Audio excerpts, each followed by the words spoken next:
Et nous allons pouvoir passer à la deuxième intervention de la matinée. Donc, c'est Lucille Suire et Madeleine Dubois-Louveau qui vont se faire les porte-parole de la promotion pour vous présenter leur travail de recherche sur la place des objets en service d'archives, un état des lieux des pratiques en France.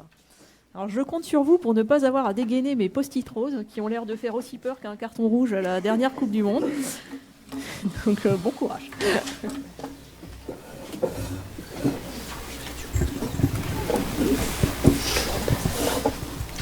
Ça marche pas. Comment ça tient ? Faut que je le tienne ou pas ? Est-ce qu'il faut que je le tienne ?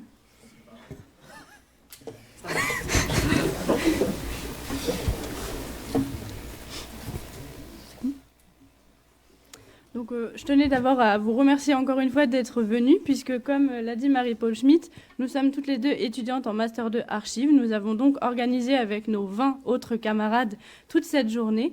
Donc voilà, merci d'être venus si nombreux. Ça rajoute du stress, mais c'est pas grave. Donc comme chaque année, on prépare la journée, mais on prépare aussi une intervention dans la journée. Et donc cette année, nous avons voulu faire un état des lieux des pratiques françaises sur la collecte des objets et les objets en service d'archives. Pour ce faire, nous avons fait deux parties. Une partie questionnaire qu'on a lancée sur tous les réseaux d'archivistes professionnels en décembre 2022. Et on a fait aussi des entretiens avec des personnes qui venaient des Pays de la Loire. Donc des services des Pays de la Loire, on a fait 6 services en tout. Le questionnaire a reçu 129 réponses. Donc si vous avez répondu, je vous remercie également. Ça nous a permis de pouvoir vous offrir normalement une belle intervention. Par contre, le questionnaire anglophone n'a eu que 2 réponses, donc on a décidé de ne pas l'inclure dans nos propos. On tenait donc à remercier tous ceux qui avaient répondu et notamment ceux qui avaient fait des entretiens avec nous. On a interrogé ainsi les archives municipales du Mans, les archives de la Mayenne, les archives du Maine-et-Loire, les archives de Nantes, les archives de l'Université de Nantes. Et j'en oublie sûrement un, c'était les archives diocésaines de Tours. Voilà. Donc, à partir de ce qu'on a fait, nous allons développer les problématiques suivantes. Comment les services d'archives sont amenés à conserver les objets et quels enseignements on peut tirer de cette conservation. Avec d'abord l'origine des objets en archives, puis le traitement archivistique des objets, et enfin, archiviste et objet, une relation ambiguë. La collecte d'objets en service d'archives n'est pas une pratique marginale et les archivistes se retrouvent en réalité souvent confrontés à la question des objets. Sur notre panel, on peut observer une grande variété de services d'archives confrontés à cette problématique et en particulier les archives municipales. Dans la plupart des cas, il n'y a aucune stratégie de collecte qui est définie spécifiquement autour des objets. L'entrée individuelle d'objets est assez rare, individuelle d'un objet, est assez rare et elle est reliée à un contexte spécifique lorsque d'autres structures ne prennent pas en charge les objets. L'objet seul est souvent redirigé vers une autre institution patrimoniale. Les services d'archives invoquent presque systématiquement la notion de respect des fonds et de provenance, la provenance de l'objet pour justifier de leur conservation. S'ils sont parvenus à justifier le lien intellectuel entre l'objet et le fonds d'archives, ils conservent plus volontiers les objets. Les archivistes ne sont pas toujours au courant de la présence d'objets dans les fonds. Il peut y avoir des surprises lors des collectes. Cependant, certains archivistes ont pu questionner l'intérêt d'une telle conservation si on ne retrouve pas l'origine et la provenance du fonds et le contexte. Par exemple, l'archiviste du diocèse de Pontoise a retrouvé une dent en or dont il n'a pas réussi à déterminer la provenance ni à restituer son histoire. Cette conservation inédite intervient plutôt dans le cadre de la volonté des producteurs ou des archivistes de témoigner de l'histoire par le biais des objets. Par exemple, aux archives départementales de la Mayenne, une usine de tissus a demandé aux archivistes de prélever des échantillons de tissus à valeur de preuve et de garder des navettes de métier à tisser, car ce sont des objets peu communs. Les archivistes cherchent un compromis avec le producteur. Ils réfléchissent autour de l'intérêt de la collecte et ils ne refusent pas systématiquement les objets quand ils peuvent documenter autant l'histoire du fonds. Le respect des fonds et le lien entre les pièces écrites et l'objet sont donc un critère fondamental, sans quoi on ne conserve pas l'objet. Dans ce contexte, où les objets représentent une part non négligeable de l'exercice archivistique, nous allons nous interroger sur les typologies des objets d'archives qui existent et s'interroger sur la définition de l'objet d'archive que donnent les archivistes que nous avons interrogés. Les objets se retrouvent autant dans des fonds publics que dans des fonds privés. On peut observer une très grande variété des typologies d'objets, mais nous avons tenté d'établir quelques grandes familles dont vous pouvez voir des exemples à l'écran.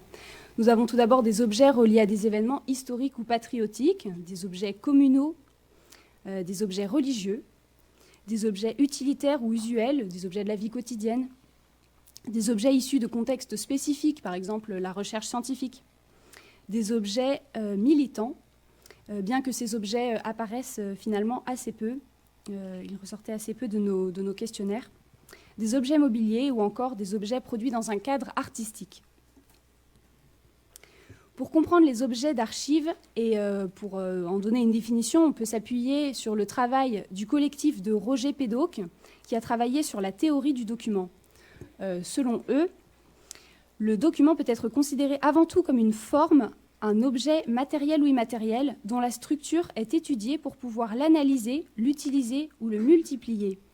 Il est porteur d'un signe, il est un médium vers un système de connaissances.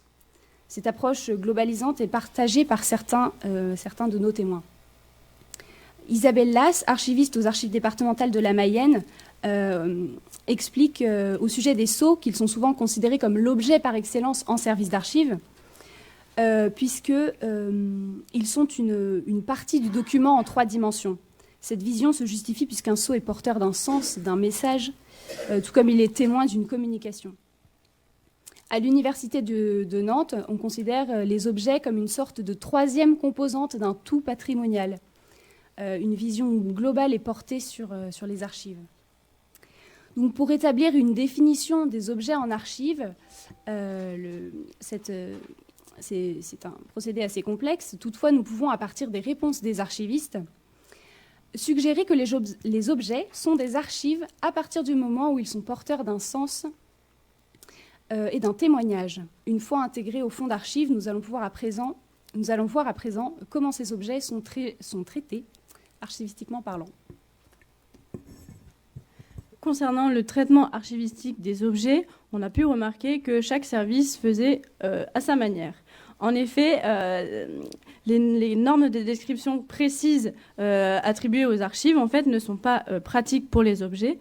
Donc, plus de la moitié des services déclarent ne pas avoir de système de description dans notre questionnaire. De même, dans ce questionnaire, les 4/5e n'ont pas de politique d'archivage des objets spécifiques. Donc, en fait, ils utilisent des moyens différents. Par exemple, ils utilisent soit ISAG, soit une norme issue des musées, soit une fiche de saisie dans Avenio qui s'appelle OBJ, qui est basée en partie sur ISBD NBM, qui est la norme Non-Books Materials, qui n'est pas utilisée telle qu'elle, en fait, qui est adaptée à partir de la norme. Les archivistes n'ont pas cité cette norme, en fait. Donc ça veut dire que soit ils n'en ont pas connaissance, soit ils ne l'utilisent pas. Les archivistes, pourtant, déplorent le fait qu'il n'existe pas de circulaire pour encadrer l'archivage d'objets. Et donc la pratique est différente des rares préconisations. Par exemple, selon Pauline Renard aux archives municipales du Mans, la description des objets prend plus de temps et ils ont besoin d'un thésaurus spécifique pour prendre en compte les dimensions des objets, mais aussi leur forme en 3D, donc comment les décrire de manière adéquate. On observe aussi différentes pratiques de classement. Globalement, ils essaient de ne pas casser la constitution des fonds. Ils essaient de conserver le respect des fonds. Mais le problème, c'est que les objets sont souvent ponctuels dans un fonds. Donc, il arrive de les extraire pour en faire des collections. Mais dans certains cas, ils les gardent dans le fond. Et dans l'instrument de recherche, il est à la fin et coté en dernier. Pour traiter le problème des objets, il y a certains services qui ont aussi créé des séries spéciales, comme les archives de Angers. Les archives de Nantes ont créé une série spéciale. Donc c'est Véronique Guiton qui nous en a parlé. La série OBJ, qui a le même nom qu'à Angers, et avec 8 sous-séries qui sont cette fois différentes, avec maquettes d'équipement public, médailles, tapes de bouche. Alors les tapes de bouche, c'est un objet très particulier qui servait à boucher les canons. Donc ils ont une série spéciale pour ça aux archives de Nantes. Ils ont drapeaux, vêtements, cadeaux, etc., etc. En fait, les séries objets sont souvent créées pour des raisons pratiques de conservation. C'est une cotation de rangement. Elles servent juste à être placées dans un magasin particulier, mais en fait, dans les instruments de recherche, les objets sont bien avec leurs fonds respectifs. On cherche aussi à recenser de manière particulière les objets, ce qui montre qu'on a une perception différente des objets par rapport aux documents papier. Par exemple, aux archives de l'Université de Nantes, on a fait une base de données afin de recenser tous les objets possédés. La question de l'élimination aussi est délicate parce que l'élimination est plus complexe que pour les archives classiques. En effet, il n'y a pas de procédure claire. Sébastien Chetano nous en parle, nous dit que le CST en fait n'est pas forcément adapté pour ce qui concerne les objets. Donc il échantillonne ce qu'il peut et il sauve ce qu'il peut en fait. En ce qui concerne la conservation maintenant des objets, on sait que les objets doivent être conditionnés et conservés dans des conditions particulières qui ne sont pas les mêmes que celles du papier. Et les archivistes qu'on a interrogés en sont bien conscients. Ils font comme ils peuvent, mais encore une fois, il n'y a pas de recommandations précises. Les principaux problèmes, en fait, c'est la volumétrie de certains objets et le besoin d'un conditionnement particulier. Pour ce qui concerne la volumétrie, ce qui pose problème, c'est par exemple les nombreuses maquettes conservées. Les maquettes, ça prend de la place et il leur faut, on ne peut pas les mettre dans des boîtes d'archives comme les archivistes ont l'habitude de le faire. Pour les petits objets, les archivistes conservent dans des boîtes d'archives, puisque c'est ce qu'ils ont l'habitude de faire. Mais pour les maquettes, généralement, ils les conservent à l'air libre, ils ne les mettent pas dans des boîtes. Par contre, on a des exemples très précis de, par exemple, les archives de Nantes. Les archives de l'Université de Nantes, qui possèdent des équipements scientifiques où il a fallu casser le mur pour sortir l'équipement du laboratoire. Donc ça montre la volumétrie des objets. Pour leur conservation, soit ils sont conservés dans les magasins d'archives, si c'est les petits objets, ou alors dans des magasins spécifiques. Dans notre questionnaire, on a trouvé des personnes qui les conservaient dans des salles de tri, dans des bureaux, dans des halls d'entrée, ou même dans des locaux techniques. Dans très peu de cas, en fait, c'est des locaux dédiés au stockage des objets. Ou alors, par exemple, aux archives de Maine-et-Loire, Lydia Dosso nous parle d'un coffre dans lequel les objets précieux sont rangés, un coffre particulier. Pour ce qui concerne le conditionnement, les archivistes, donc, comme je l'ai dit, ont plutôt le réflexe d'utiliser des boîtes d'archives. Mais pour certains objets spécifiques, ils ont d'autres pratiques. Par exemple, Pauline Renard, aux archives municipales du Mans, a entouré les moules de cheminée de la famille Cotreau dans des papiers de protection, faute de mieux en fait, parce que vous avez vu la taille de l'objet, voilà. Et de l'autre côté, on a une boîte d'archives qui a été adaptée pour les objets en faisant des compartiments spécifiques pour que les objets ne bougent pas trop. Au-delà de ces deux problèmes, on a aussi le problème des normes de conservation, puisque évidemment, on ne va pas conserver de la même manière du papier et une médaille qui pourrait s'oxyder. Donc Isabelle Las, par exemple, dit que nous n'avons ni la bonne formation ni les bons équipements pour conserver les objets de manière satisfaisante aux archives départementales de la Mayenne. Donc de ce fait, sans formation, ils sont obligés de se tourner vers des personnes qui pourraient mieux connaître les outils de conservation. Donc généralement, ils sont en lien avec d'autres institutions. Par exemple, aux archives du Maine-et-Loire, Lydia Dosso est en relation avec la conservatrice spécialisée en textile. Ça nous montre aussi que le besoin de conseils sur les objets est réel et une vraie demande par les archivistes. Donc ça, c'est quelque chose qu'on a beaucoup retrouvé dans notre questionnaire. Globalement, on a besoin de conseils pour les conserver. Un dernier point, et après je laisse la parole, c'est le besoin de restauration. Généralement, la restauration est d'abord privilégiée pour les documents papier et les objets viennent ensuite. L'hypothèse de restauration d'un objet va être privilégiée seulement dans le cadre d'une valorisation particulière. Donc, dans les faits, les personnes qu'on a interrogées nous ont rapidement dit qu'ils voulaient faire de la restauration, mais que globalement, ils n'en avaient soit pas les moyens, soit pas les moyens financiers ou les moyens humains, parce que restaurer des objets, ça demande, encore une fois, des personnes, des restaurateurs très spécialisés qui, généralement, ne sont pas présents dans les services. Donc, pour conclure cette partie, on constate une envie réelle de conserver les objets que freinent les problématiques de classement, de description et de conservation. Mais dans l'ensemble, les archivistes en fait, se trouvent démunis face à la problématique du traitement archivistique des objets, puisqu'ils sont bien conscients qu'il faut faire différemment, mais ils ne savent pas comment. Donc ils auraient besoin de structuration autour de la question, et la diversité des traitements d'objets et des approches résulte en fait de ce manque de structure globale. Sur le sujet des objets, le lien est naturellement fait entre archives et musées. La nature de ce lien varie selon les points de vue et c'est ce que nous allons voir maintenant. La première réaction, c'est qu'un service d'archives n'est pas un musée. Les distinctions sur ce que les différentes institutions conservent ou sur le profil des professionnels et de ses compétences sont donc apposées. Les archivistes retrouvent souvent la nécessité de demander conseil aux collègues des autres institutions patrimoniales qui travaillent en musée pour assurer la meilleure conservation possible des objets qu'ils ont à conserver en archives. C'est en tout cas ce que font la majorité des archivistes que nous avons interrogés. Les archivistes ne prennent pas tous les objets qui leur sont proposés en versement. Ils les redirigent souvent vers des institutions muséales ou alors ils réalisent des accords ponctuels avec les musées. Par exemple, aux archives départementales du Maine-et-Loire, on leur a donné un fonds d'objets, des objets liés au fonds des archives ardoisières de Trélazé.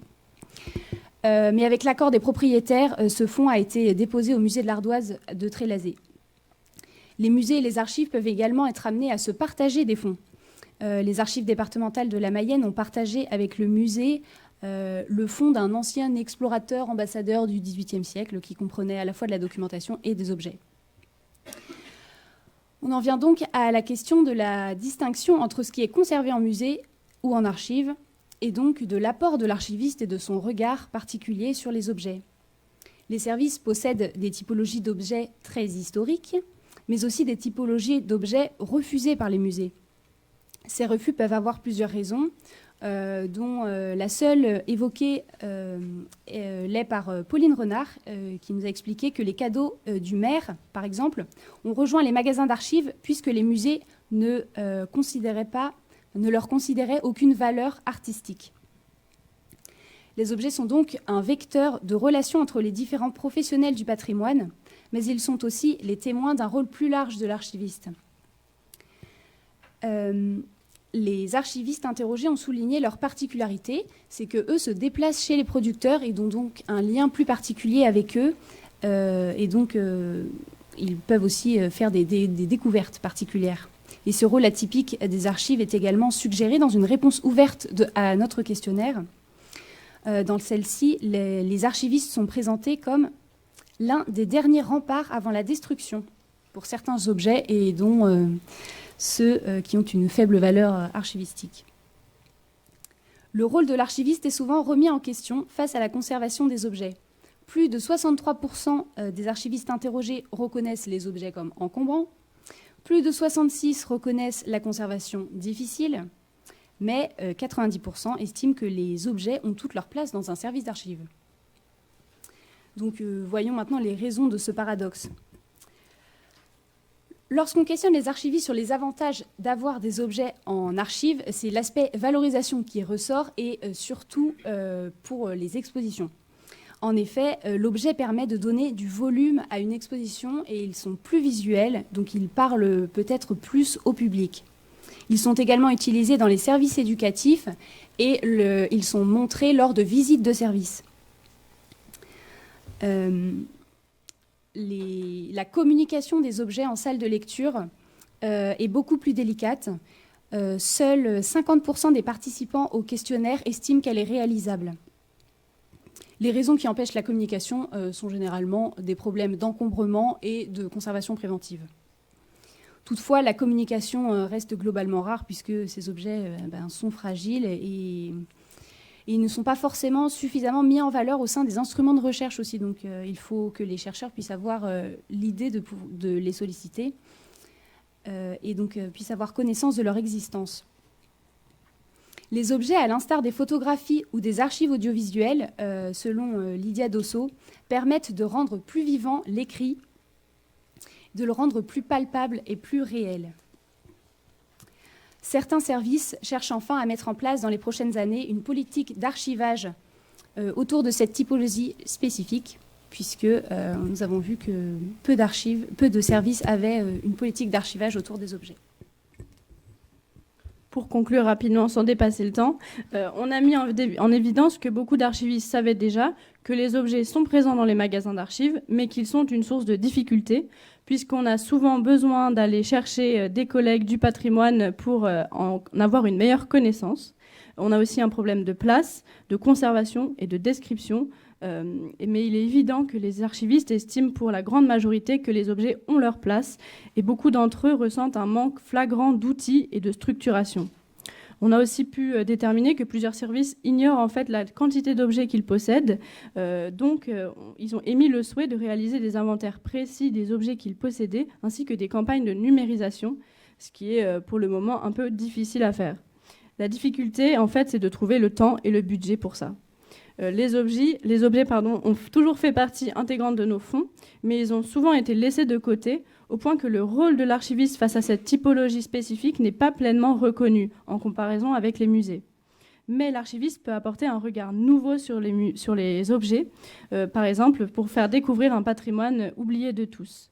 Ça permet aussi une nouvelle appréhension des archives papier parce que ça leur donne une approche en 3D, et ça permettra peut-être de donner un nouveau regain d'intérêt pour les oubliés de nos fonds.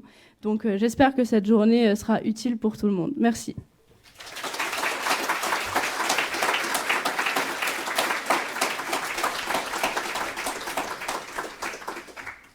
Merci beaucoup pour cette restitution. Je note d'emblée qu'avec 129 réponses, vous avez plutôt eu un bon retour. Donc c'est que c'est vraiment un sujet qui préoccupe les archivistes et qui s'inscrit dans notre pratique et dans notre réflexion professionnelle. Donc merci en tout cas. Est-ce que vous avez des questions ?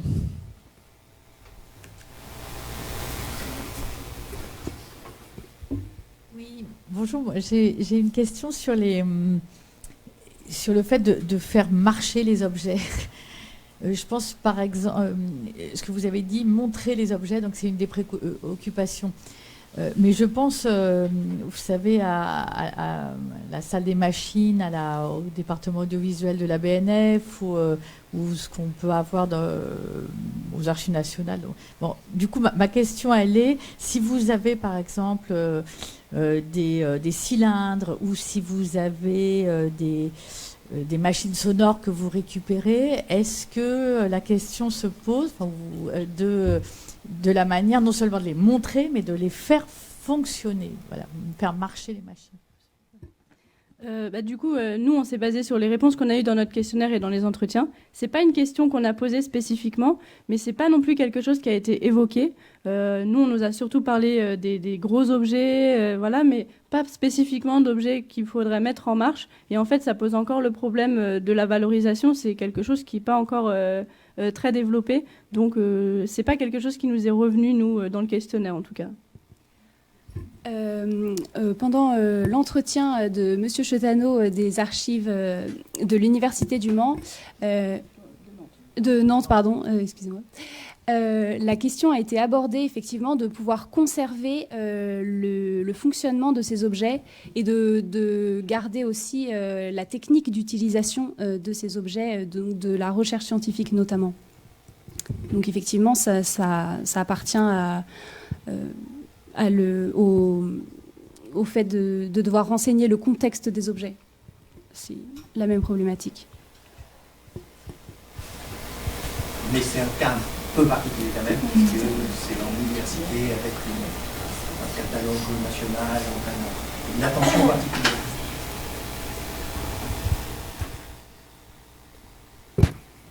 Ah oui, question. Vous présentez la question des objets comme une question d'actualité, mais si on regarde un peu la profondeur historique et le rapport des archivistes avec les objets, vous avez évoqué la question des sceaux. Qu'en est-il de la question des pièces à conviction qu'on avait avec les affaires de justice, où là, les objets... Et là, quelle était donc la position des archivistes avant concernant ces objets? Est-ce que vous avez posé la question? Du coup, pas spécifiquement. Maintenant, dans les photos qu'on a prises pendant les entretiens, on nous a montré des des objets provenant de la justice. Mais spécifiquement, nous, on n'a pas posé la question du rapport historique. Et c'est vrai qu'on a plutôt tourné ça de manière actuelle. Donc, je ne saurais pas répondre plus spécifiquement. Vas-y. Oui, alors je voudrais juste faire référence au contact que nous avons eu à la préfecture de police avec le groupe de travail chargé de la constitution du musée mémorial du terrorisme. Et ce groupe, cette institution est en train de constituer ses collections, et bien sûr par le biais d'un certain nombre de dons privés, mais essentiellement à partir des scellés provenant des grandes affaires de terrorisme traitées à Paris depuis l'affaire Carlos, en fait, donc depuis les années 70. Dans les faits, dans la pratique archivistique, on a eu tendance à ne jamais vouloir considérer comme objet d'archive les scellés judiciaires, et donc de ne pas les retenir dans nos versements. Alors il y a peut-être quelques exceptions sur des affaires très, très particulières, mais assez généralement, on a repoussé hors du champ de la collecte ces objets. Ma question portait sur la série B, qui est vraiment les affaires de justice d'Ancien Régime. Oui. Ah oui. Les saisies, il y avait les pièces à conviction. Ah oui, tout à fait. Alors ça, donc, là, obligatoirement, les archivistes vont se poser la question. Qu'est-ce qu'on fait du couteau? Qu'est-ce qu'on fait des pierres? Qu'est-ce qu'on fait de tous ces objets qui étaient dans l'affaire et dans le sac? On avait les objets. Alors, je vous confirme qu'à la préfecture de police, on les a transférés au musée. Et on a donc cet ensemble, à terme devenu le musée de la préfecture de police, à récupérer ces éléments-là. Mais ça, pour les collègues en archives départementales, je laisse la parole à quelqu'un qui a une pratique. La question, si je comprends bien, c'est pourquoi en série B, on n'a pas plus d'objets qui devraient être là, c'est ça? Non, la question, c'est qu'est-ce qu'ils en ont fait?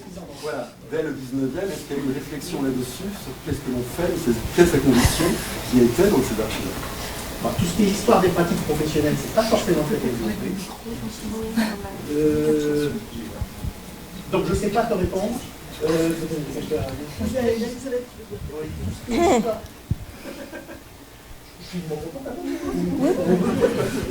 Tout ce qui est histoire des pratiques professionnelles, c'est pas forcément très développé. C'est le point qu'on a essayé de travailler ici. Voilà, je ne vais pas le répéter. Ceci étant dit, moi j'aurais tendance à dire qu'à part, c'est quand même beaucoup une question de périmètre professionnel, ça vient d'être dit, et on le redira certainement plusieurs fois, à partir du moment où les périmètres des professions se sont fixés, quelque part au XIXe siècle, non sans combat, les échanges entre les archives nationales, la bibliothèque nationale, etc., moi j'ai quand même l'impression qu'à partir du moment où ça s'est fixé, eh bien on respecte plus ou moins ces périmètres-là, et donc s'installe une prudence particulière des archivistes vis-à-vis des objets. Maintenant, si Elisabeth sait ce qu'on en a fait de ces objets-là, dans un fonds de parlement, par exemple, tu veux dire, ou des choses comme ça? Oui, je recoupe ce que tu dis. C'est une évolution très récente que de s'intéresser aux non-documents. Et au XIXe siècle, les archivistes non seulement ne s'intéressaient qu'aux documents et ne collectaient que le document, mais ils n'avaient pas le droit d'acheter. Donc, ils ne collectaient que le document de provenance institutionnelle. Et jusqu'à une date assez récente, finalement, jusqu'à la Seconde Guerre mondiale. Alors, ça veut dire que la collecte de la série B, en gros, elle était quasiment terminée, sauf exception à ce moment-là. Et on n'y trouve que les sacs de procédure, dans lesquels sont les procédures. Donc là, la plupart des archivistes, c'est pas seulement en Maine-et-Loire, ils ne les ont pas sortis des sacs. Donc on a des sacs. Nous, en Maine-et-Loire, on en a pas mal même. Et on en a d'assez jolis. On pourrait faire une petite exposition du sac de procédure à travers les temps. Après, pour les objets qui sont des pièces à conviction, alors, même réponse, c'est-à-dire qu'il n'était pas d'usage de s'y intéresser. Alors, on a une exception, nous, je ne sais pas si elle est partagée par d'autres collègues dans d'autres départements, qui est le tribunal de Baugé, qui a été collecté très tardivement, tribunal de première instance. Et là, quand on a collecté ces archives-là, il y avait effectivement tous les objets de pièces à conviction entassés dans le même grenier. Et il y avait des choses très curieuses. Il y avait des petites bouteilles étiquetées, poison qui a servi à empoisonner une telle, fusil qui a servi à blesser. Enfin bon, tout ça, c'était dans des procédures, il y avait plein de choses. Et donc là, un peu au hasard, on en a quand même ramené quelques caisses qui se trouvent dans le même coffre que les autres objets. Alors, je ne sais pas si Marie-Paul pourrait dire si aujourd'hui la situation a changé, s'ils sont toujours dans les caisses. Pas du tout, ils sont toujours dans les caisses. Ils sont toujours dans les caisses, voilà. Et ça constitue des curiosités. Mais il n'y a jamais eu, par exemple, d'intérêt particulier pour la salle des scellés. On n'a jamais été... Enfin, j'ai déjà ouvert une salle de scellés avec un greffier, mais j'ai jamais eu l'idée d'aller collecter des choses dans les salles de scellés. On en reste toujours beaucoup aux documents dans la justice. Alors, dans les tribunaux de commerce, il y a aussi un certain nombre de pièces qui servaient à appuyer les jugements des tribunaux de commerce. Et c'est pareil, c'est dans des caisses, aux côtés des archives des tribunaux de commerce. Hein. Ça n'a pas rejoint, enfin je crois, sauf si ça a changé, la série objet. On a amélioré les caisses, mais ça reste en caisse. Voilà.